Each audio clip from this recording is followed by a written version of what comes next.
reveal her tricks. I don't know if the same thing is true for a witch. They also say that if you explain a joke, it ruins the joke. But have you ever been too funny?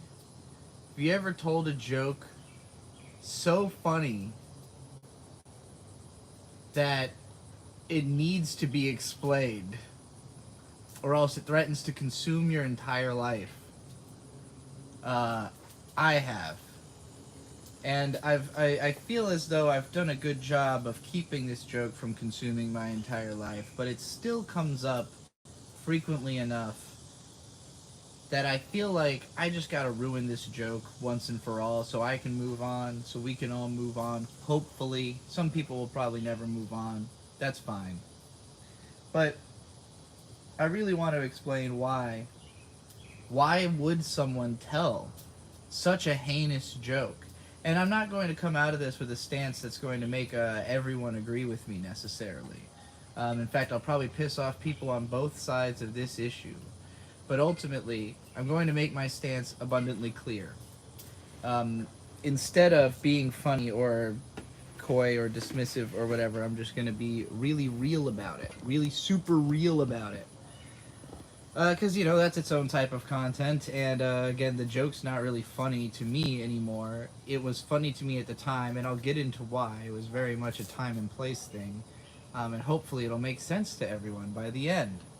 And I'll never have to explain this shit ever again for the rest of my life. This will be the very last time I ever have to do it. Famous last words. So, Loli. I'm not a fan. I don't think it's good. I don't think it's good for you. I don't think you should make it, and I don't think you should consume it. However, that opinion doesn't matter to anybody who's going to do those things.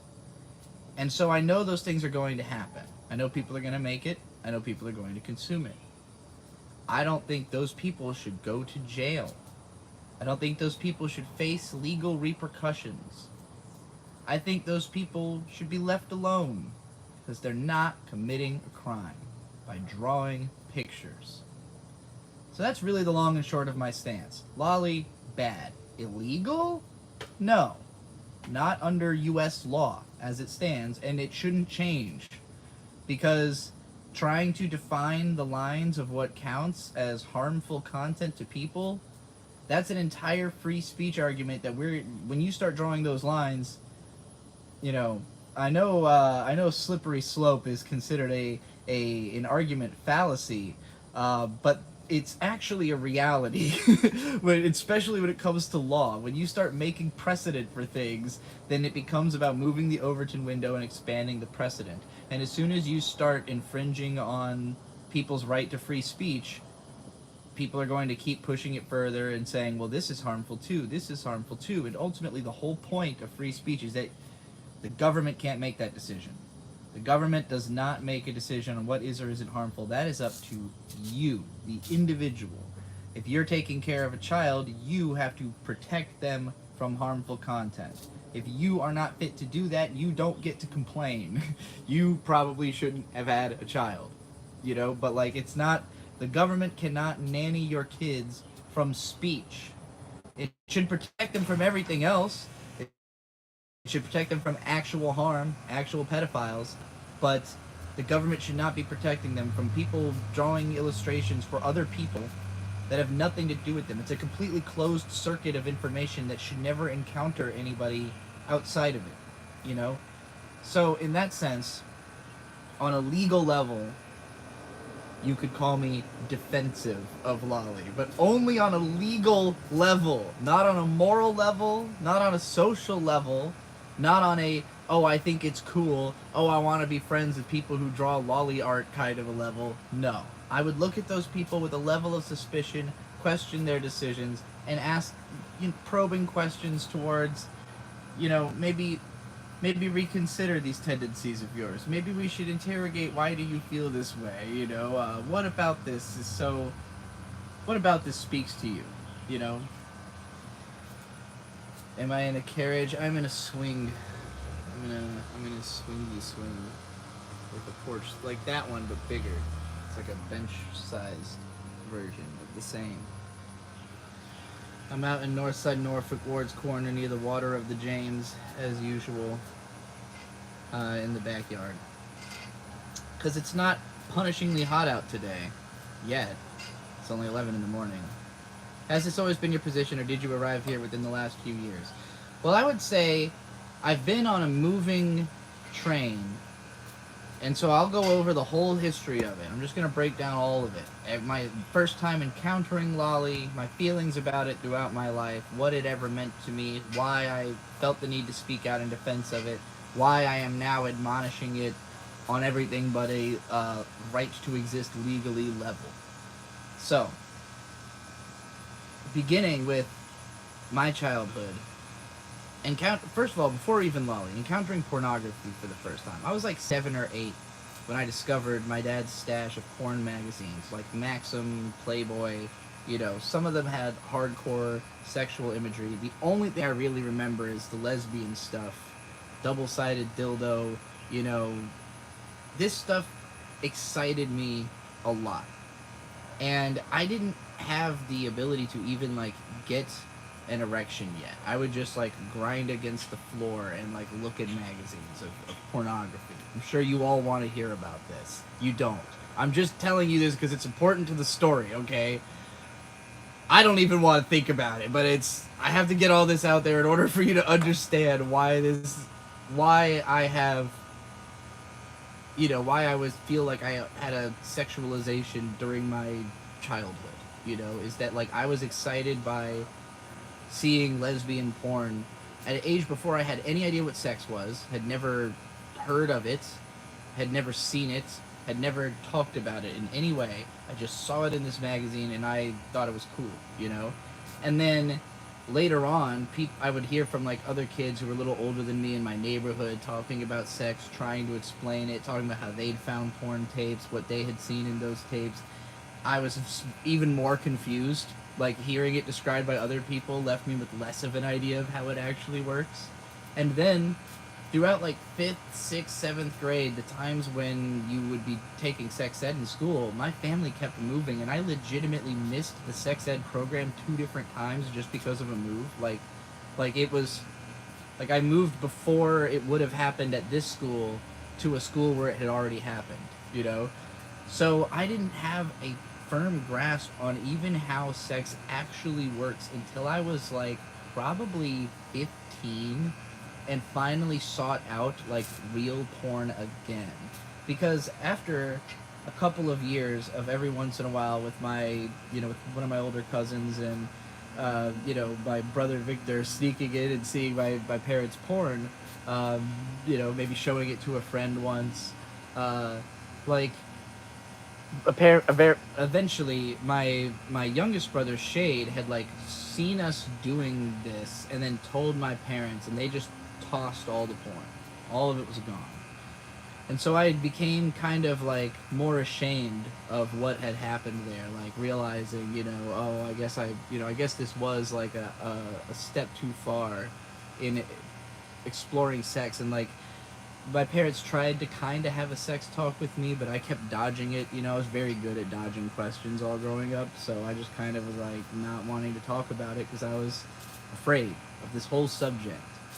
I had such a vague idea of it other than what I had seen in these porn magazines, you know. This is all from like ages 7 to 11, basically. So when I was 11, you know, it's like I have this interest in it as a concept, but I don't really understand it yet.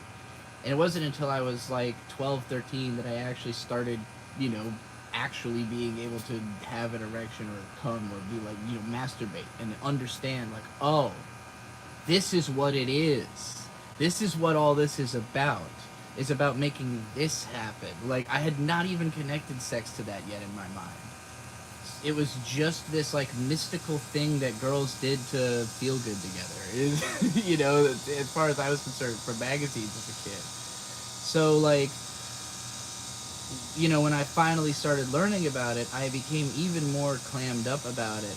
But I would just look at, like, like I would buy manga that had like, you know, that one or two ecchi pages in it, like Ranma 1/2, where there's like a couple of nude scenes, or you know, Dot Hack, where it had that like fold out of Mimiru on the first page. You know, I can remember just the most sexual content that to me was like the borderline of, oh well, this isn't pornography, but wow, look at how hot these girls are, you know, and and then you know, at that time, I would have been like, I never even considered the idea of being attracted to men, because it just was, my whole conception of being gay was just that it's a bad thing to not do growing up. So like, whether or not I felt attraction to men had never registered with me. I just knew that, like, you know, these certain girls from anime that I thought were cool characters, I felt like, oh, well, they're attractive on top of being cool characters, you know, like Kagome or Ranma as a girl. And then when I started actually really going through puberty, when I was 14, that's when things got really weird for me. Yeah, all of this is already weird for you, but this is where things got weird for me, where I started perceiving it as weird, alright? So, like, holy hell, Digibro? No, this is Trixie the Golden Witch. I used to be a Digibro once, but I gender transitioned about 4 years ago, and now I'm explaining how we got here, particularly on the subject of Loli, and why I no longer... well, I'm defending it legally, but like I want to be clear about my stance that I don't think it's a morally good thing or like a socially good thing endeavor to pursue something. I'm basically going to present it as something you should move past. If you are into Loli, figure out how to get out of it. Figure out how to move beyond it. That's what I'm going to propose here. Figure out how you can not be into Loli anymore. That's my recommendation, because I don't think it's good for you. I don't think it's a good place to stay. It's not a hill to die on, is what I'm trying to say. It's not a battle worth fighting, because I don't think it's doing anything good for you. And now, granted, you know, you could argue the same thing about, like, alcohol or cigarettes or whatever. If you want to, you can. I also don't think those are morally righteous things, but I defend their right to be legal. I like me some things that are gonna kill me, you know, but on the whole of society, you can fit in while smoking and drinking. Smoking a little less so, unless it's weed. But drinking, you can definitely fit into society drinking. Being a lolicon, if it comes up in conversation, you know, you better hope you're in the right group of people, you know, like... That's why I think, but Trixie, here's 47 seconds of a Dick Show episode proving that you're wrong. Yeah, so we're gonna get to that. We're building up to that, because obviously that's the cherry on top of all. That's the joke I have to ruin. The funniest thing I've ever said, I have to make it not funny anymore, so that people will shut the fuck up about it, because it's been like 7 or 8 years, and I'm tired of it. It's not, the joke isn't funny anymore. It's old and it's tired, and I don't remember the words to this Smith song. Anyway. Yeah, Gary always, dependency on anything is a bad thing. No one should be stuck in any kind of porn or addiction at all. And even if it's not like something you're stuck in, just like, I don't know, if you're like kind of just like whatever about it, still, why even bring it? It's just not something you should make a part of your identity, and if anything, you should interrogate it out of your identity. If you can, you know. So I'm going to go through more of the history, right? So, like, when my body started changing at 14, I immediately experienced intense gender dysphoria and sexual dysphoria as well, in the sense that, like, I started realizing I was attracted to men, but I was not sure about it, because most of the men I was attracted to were kind of effeminate, like Dante or Link from Zelda, you know, like long-haired, kind of pretty boys. They give off kind of a gay vibe, you know, which in retrospect just makes me gay. But at the time, I was like, oh, maybe this disqualifies me from being bisexual. I wasn't sure, but I immediately thought I was bi, and I immediately thought that I was transgender, but I didn't know that word yet at the time. Like, I thought I was a cross-dresser, You know, I wanted to wear girls' clothes, but when I would try on like my mom's clothes, because I had gotten so much bigger so quickly, like up until that point I had been smaller than my mom, who's 5'2", you know, like I suddenly went from shorter than my mom to like 4 inches taller than her in the span of like 6 months. I've got all kinds of stretch marks all over me from that are still there from my body rapidly growing, from just literally being the smallest kid to normal, like perfectly average height, you know, as a ninth grader. Um, and my facial hair started coming in really quick, which is surprising because my dad couldn't grow facial hair till he was in his 20s, you know. Um, so yeah, when Landon jokes about dropping shows harder than his balls dropped when he was 12, that's how I feel about being 14. It was just like, whoa, suddenly testosterone explosion, and now I'm suddenly dealing with not being the person I thought I was up till that point. Like I really heavily identified with being small, with being short and skinny, and like uh you know, I identified only with short, small characters who were like young but smart, and small but cunning, you know, swift and sneaky. And, like that was my personality. And so suddenly becoming like noticeable, suddenly realizing like I'm in the public eye because I'm at eye level. I'm no longer like kind of drifting below everyone else, you know. That was a super weird feeling, and I couldn't connect with my body anymore.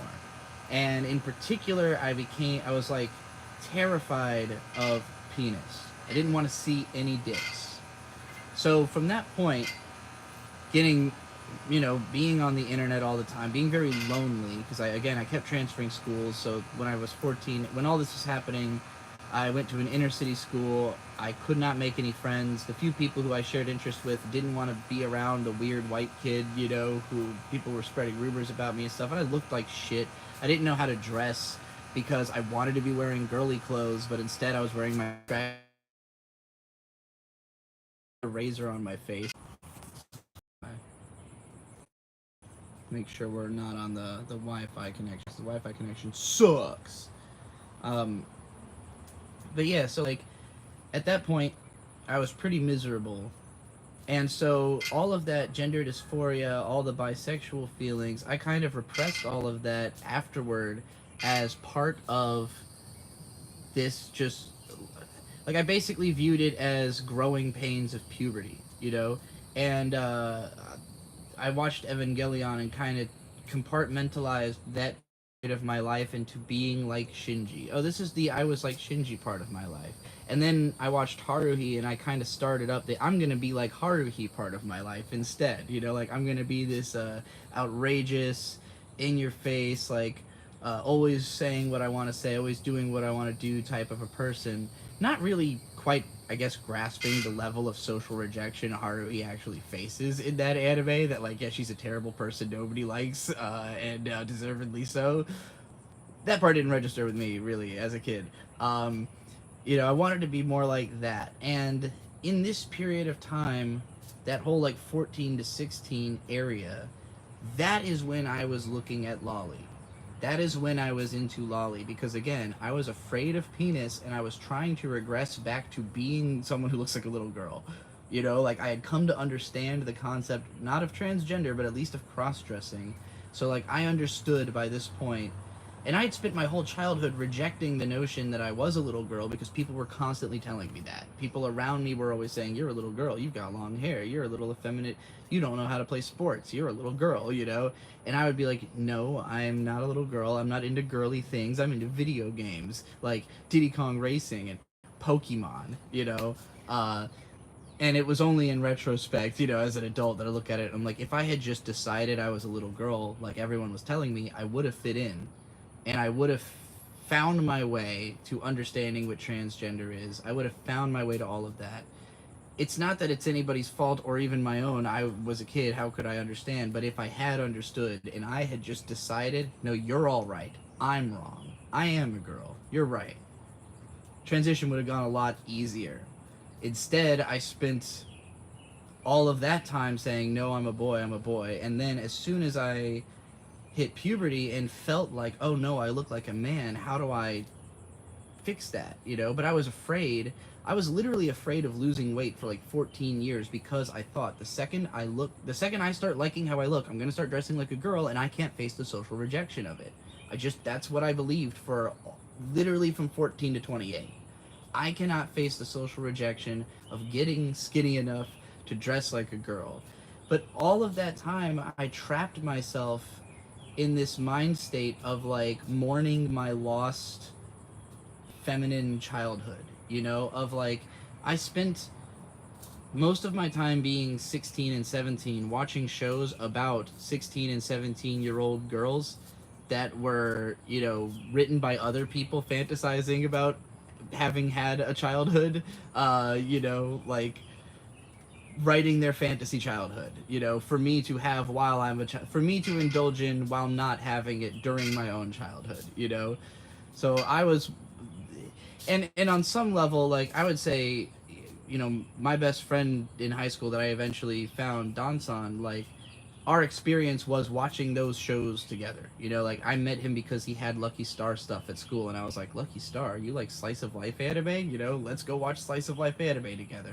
So that is how the friendships I developed were through other people who are getting the same things out of the shows I am. Of like, well, I don't get to hang out with friends. In his case, because he had cluster headaches every day, so essentially a disability. You know, like every day he was could not go to school because something was wrong in his brain, you know, like causing him to not be able to function. So, like, you know, the two of us kind of just fantasizing about this other life we could be having as represented by these high school anime where we're watching those shows together to have a semblance of it, you know, even if it wasn't actually as glamorous as what it looks like in the shows. And so again, this is the period where I was into lolly, and particularly I must emphasize lesbian lolly, like exclusively. You know, I really was afraid of dicks, like seeing dicks at all. It took like 5 years for me to acclimate to a level where, like, once I finally was an adult, I just started finding all of this to be kind of childish, right? Like I just started finding all of the identity stuff, all of that, like, well, whatever. I just need to live my life however I can, you know, like if I'm not good. There were a few times like I tried to work out, but I never really got on a good workout plan, and I just kind of let myself go, and I was like, I don't really know what I'm trying to accomplish, you know, like if I was hot, what would I do with that? Like I don't. I'm very like guarded. I don't get close to people. I'm not gonna go become like a slut because I look like a hot girl if that was possible. You know, like what am I trying to accomplish? That still remains something that haunts me as a question, but I feel a lot closer to understanding it now than I ever did before. You know, um, and so you know, for a long time, it was just kind of taking shots in the dark and doing whatever and just following my whim, um, you know, mostly through anime and stuff. And then I kind of just became like a neat and a shut in, and like the period of time where I was into lolly is a very dark period in my life. You know, like it's a period where I was, again, totally like swallowed by dysmorphia. Um, Constantly horny, just not wanting to deal with people, feeling like I struggle to communicate with anybody because I don't understand what my own intentions are in interacting with people. So I don't know what to gain from them, you know. So I would just, if I had a bunch of thoughts going through my head, I'd put them out onto the internet and hope that somebody else might respond, you know, and might have something to say about those thoughts. And a lot of the time, I got no response. I wrote my blog for years with like a lot of the posts just got no comments, you know, and I'd just be like, well, I guess nobody fucking cared about that thing I said, you know. Um, I back then also didn't understand how much you have to like promote yourself to get anybody to see what you're doing, like how much insistence you need to do to make people recognize you and give a fuck, and like, you know, how good you have to be to compete with everything else that those people are trying to also give a fuck about, you know. I didn't understand any of that back then. So I was just kind of a miserable kid at a time when I was into nothing but lesbian lolly, and even then it almost wasn't like that sexual. It was more like fantasizing about just having had a sense of camaraderie. My favorite manga throughout this whole period was Gunslinger Girl. Like, I was obsessed with Gunslinger Girl, which is about uh, the Italian government taking a bunch of like little girls who have been like raped and beaten half to death and then turning them into cyborgs to work for the government, but they're also like brainwashed slaves that are kind of like in love with their mentors, and the mentors are trying to like make that feel less like grooming while they make them kill people like terrorists and shit. It's a fucked manga, but like that was what I connected with at the time, was like, you know, feeling like, what if in my, you know, like, what if all my trauma had been scooped out of me and replaced with machine parts, and I had like a cool older guy always taking care of me and telling me to kill people? Like, that would be cool. That was my escapist fantasy, is Gunslinger Girl. Anyway, um, you know, by the time, again, and by the time I was like an adult, when I did college for a little bit, dropped out. I continued to just be miserable. I was a NEET for like, and that made me stop having as much anxiety about not doing anything. And then I became a brony in 2012, and that was very much a gender expression thing as well, where it's like I had spent probably a few years at that point trying to reconcile this guilt I felt about liking girly things, because I felt like if I did self-identify as a man, I'm like not allowed to speak on the feminine experience. And that's something that's driven me insane since I was a teenager, because I'm a writer and I want to write about female characters, and I feel like I've seen so many women talk about men who can't write female characters, and it made me, you know, really insecure about it. Like, well, I want to be able to write good female characters, so I gotta understand women, you know. And so I would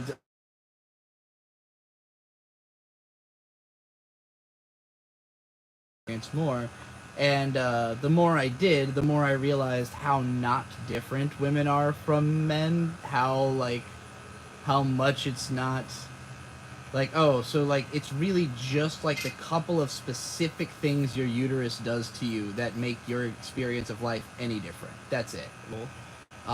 But like there wasn't this huge difference that I assumed there had to be growing up. God damn it! Fucking, I got somebody tried to call me, so my fucking stream got interrupted there. What I was saying is that, wait, can you hear me? Am I audible? I have to make sure, because when I get phone calls, sometimes it fucks up my whole shit. Um, but yeah, there's not really that much actual difference between men and women, and I learned that through interrogating, you know, through talking to women, and that made me.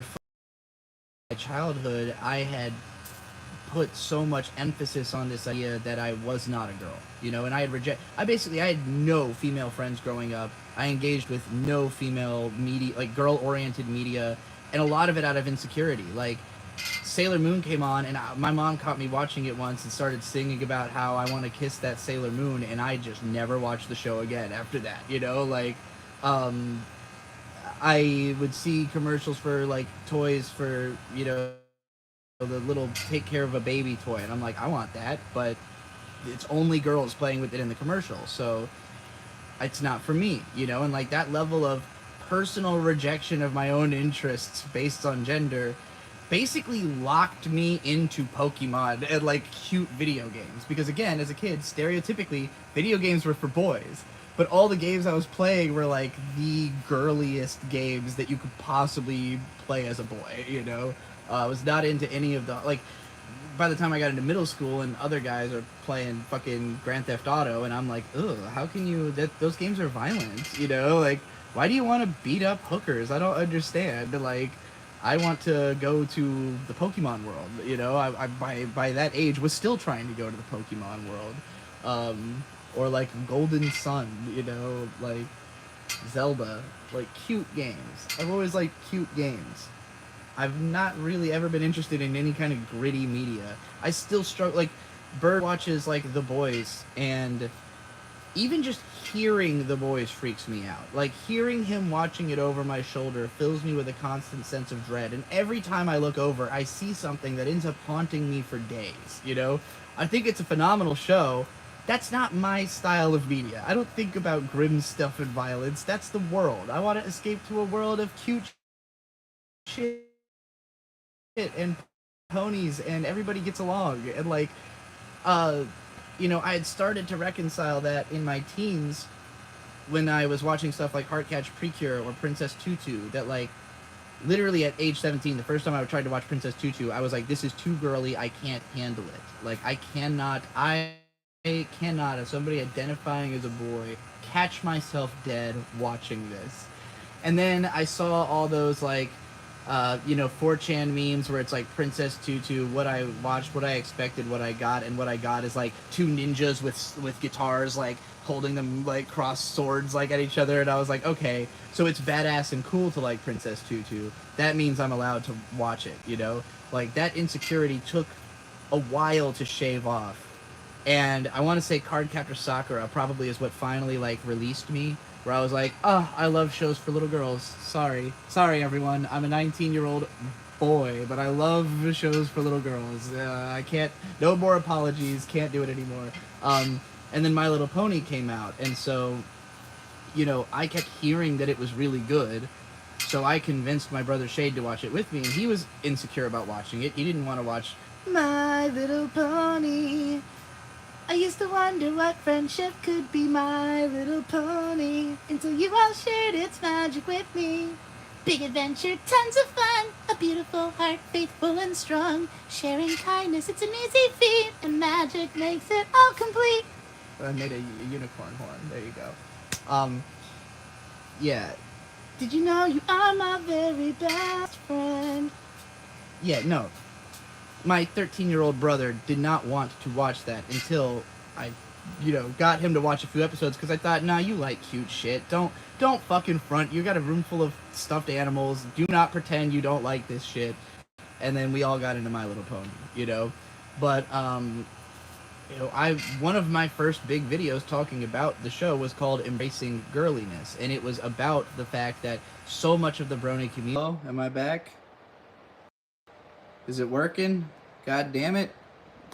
Am I here?